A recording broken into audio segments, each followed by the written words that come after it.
રાતે સૂતા પહેલાં મોબાઈલ ડેટા કેમ બંધ કરવું જોઈએ?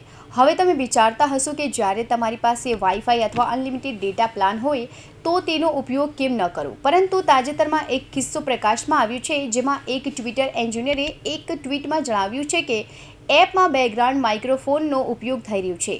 વોટ્સએપે આ સમસ્યા માટે એન્ડ્રોઈડને દોષી ઠેરાવ્યું છે, પરંતુ ગૂગલે આ બગ સ્વીકારી લીધી છે. હવે તમે જાતે જ વિચારી શકો છો કે જો તમે ફોનનું નેટ અથવા વાઈફાઈ ચાલુ રાખો છો તો ફોનમાં રહેલી બધી એપ્સ ચાલુ રહે છે, જે તમારી ગોપનીયતા જોખમમાં મૂકે છે.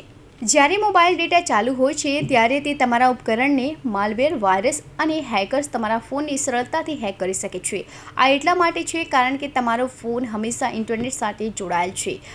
આ તમારા ફોન અથવા એપ્લિકેશન્સ દ્વારા તમારા ઇન્ટરનેટથી ફાયદો ઉઠાવી શકે છે.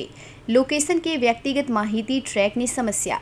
જ્યારે મોબાઈલ ડેટા હંમેશા ચાલુ હોય છે ત્યારે તમારું ઉપકરણ સતત ડેટા મોકલતું અને પ્રાપ્ત કરતું હોય છે, જેનો ઉપયોગ તમારું લોકેશન ટ્રેક કરવા, તમારી ઓનલાઈન પ્રવૃત્તિઓને ટ્રેક કરવા અથવા તમારા વિશેષની વ્યક્તિગત માહિતી એકત્ર કરવા માટે થઈ શકે છે.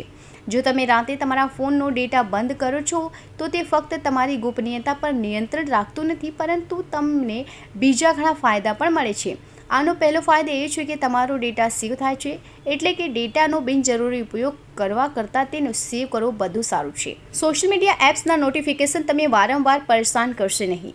મોબાઈલ ડેટા હંમેશા ચાલુ હોવાથી નોટિફિકેશન, મેસેજ અને સોશિયલ મીડિયા અપડેટ્સ દ્વારા તમારી ઊંઘમાં ખલેલ પહોંચાડી શકે છે.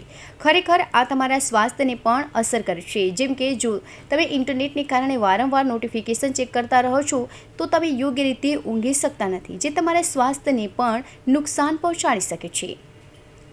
Bureau report, Hind TV news, Surat.